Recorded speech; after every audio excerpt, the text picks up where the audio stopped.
Our interview this morning is with Kelly Nerios, and actually he's going to give us the story of his grandfather, Orville G. Middleton. Orville was born in Stoneburg, Texas. I even know where Stoneburg is. He was born in May of 1933 and served in the Army from 1953 until 1961. He is deceased. His highest rank attained was Master Sergeant. My name is Dale Dexheimer. I'm not related to any of these folks. In the room we have Aileen Middleton, who is Orville's widow. We also have Milton Gibson and Gary Burton, who are videographers. This interview was conducted at Burleson, Texas on Saturday, May the 28th, 2011. And this is done for Operation Remember at the city of Burleson, Texas. And with that little intro, Kelly, you can tell us about your granddad and his time in the service, sir. Okay, he served 2 years active duty. His basic training was at Camp Roberts, California. He trained in radio operator school, and he served as overseas communications in USAR, AL, Alaska. He was promoted to radio chief over communications. He received 2 awards for Best Dressed and Soldier of the Month while he was in duty. He had a meritorious promotion to Staff Sergeant rank, and his 2 years, and he was honorably discharged. And then he served 3 years in the Texas National Guard. He was promoted as Master Sergeant and was awarded Guardsman of the Year, and was honorably discharged from the reserves March 31st, 1961. That's about all we got. Short and sweet. Yeah. What did he do before he went in the service? He after high school, he moved to Wichita Falls, Texas, and attended banker school and worked for Wichita National Bank. And then right after that, he enlisted into the military. He enlisted? Yes, sir. Okay. Born in Stoneburg, so he went to high school in Bowie? No. They moved his senior year. He moved to Jacksboro. Okay. So he graduated from Jacksboro High School. Okay. And then moved up to Wichita Falls. Sir. Okay. That's the before. What did he do when he got out? When he first got out, he had some cattle that he took care of. He worked in the oil field. And we married in 1957. He was working in the oil field.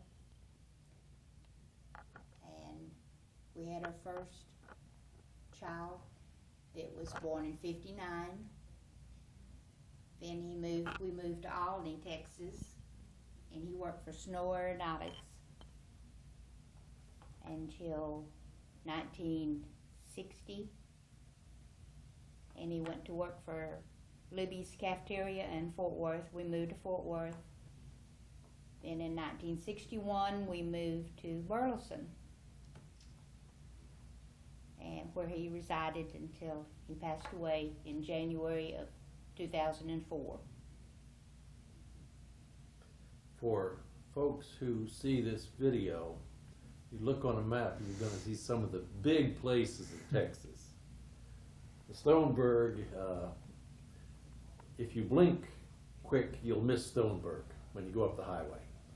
So there are a lot of small towns here. He was a small town guy. Mm-hmm. Ever say anything about his service? He did serve in Alaska. Yes, sir. Yeah, he did. Ever say anything about Alaska, how he enjoyed it, what the weather was? He didn't like Alaska because he didn't like the daylight hours. Because it was so long, daylight hours. We have a lot of pictures, snapshots of the hunting that he did while he was in Alaska. He kept in contact for several years with a friend that he had made in the service while he was in Alaska. What did they hunt? Rabbits. Oh, okay, small game. Mm-hmm. And then they take them back to the mess shack or whatever. And I suppose they ate the rabbits that they shot? That I don't know. He never mentioned that. Did he hunt it as a boy in Texas, I guess? Or Yes. even after he got out, did he? Not really. Okay. No, he worked all the time. But he did. We had quite a few cattle that he took care of while he was in the oil field. He would come home and then take care of the cattle for until we moved to Alney and then to Fort Worth. Some, not, I mean, not too many. I was pretty What young. did the two of you do together? I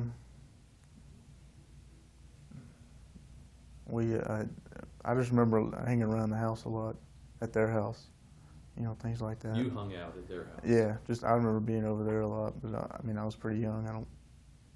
I really don't remember a whole lot. Okay. So, You have discharge papers, et cetera, I guess? I do. I have discharge. Any commendations or whatever that he had? His mother had those. The only thing I have is his discharge. Okay. As far as Kelly and his brothers, I don't think as long as he was alive, he never missed a game. They played soccer and started football. That he was always there for them. Did he ever say anything about, did he enjoy his years in the Army? Yes, and he mentioned several times that he wished he had re-enlisted. He really liked it. And when he would go to summer camp at Fort Hood while he was in the National Guard, he very obvious the way he dressed and how particularly he was, that he really liked Army life. You two were married in 1957. 57. Mm-hmm. And he was in from 53 until 61. Mm-hmm. And he still liked the Army even after he got married. Yeah. Okay. Yes. Okay. You ever say anything specifically about maybe the guys he served with or anything along those lines? Not a whole lot. He had this one friend, and his name I can't think of his name right now. I know he visited him one time. And but as far as, I've got snapshots of, buddies hunting and pictures that they have of holding the rabbits up, I have some of the big parka that he had while he was there, still have that. You mentioned the fact that he didn't like the long daylight hours. Right. Did that mean that he liked the winter more? Well, he did say he always commented that he just didn't like the long daylight hours.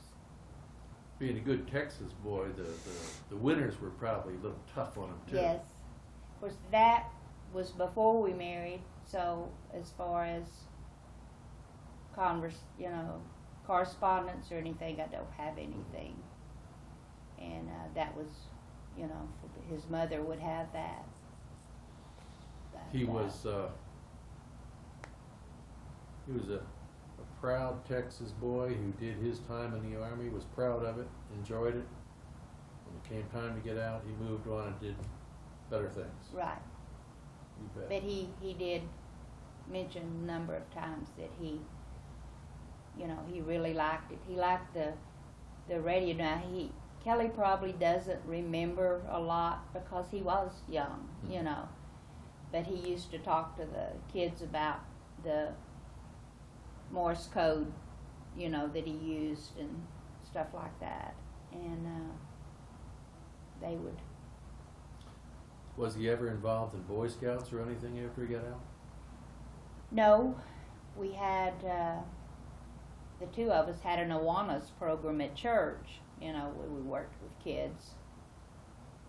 I know he was a little older than me, and when he was in National Guard, the boys that were in National Guard I was in school with, and they all really liked him. After he and I started dating, they would comment on how much they liked him, because whatever they had to do, he did along with them.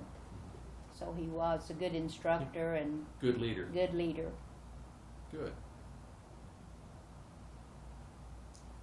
He did get an award. I have a newspaper article where he got an award too for Guardsman of the Year.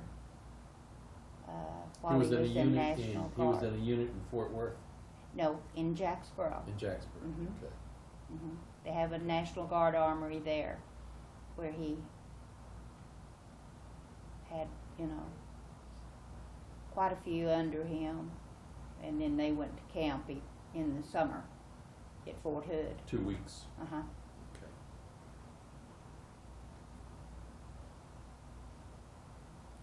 Thank you both for coming. Hey, thank you for, Been a while working on it, but Yeah. we finally got there. I well, wish we had more that we could put together. But, I do too. I know there's a lot more that I don't, you know, wasn't able to get to you, but we wanted to do something because we're all proud of him. And particularly, this is a weekend to do it, Hmm. Memorial Day. Right. You bet. He was very, very proud of what the USA stood for. And the eagle was his favorite thing, and I know I told them when they got the eagle down at Veterans Park that he would be so proud that that was there.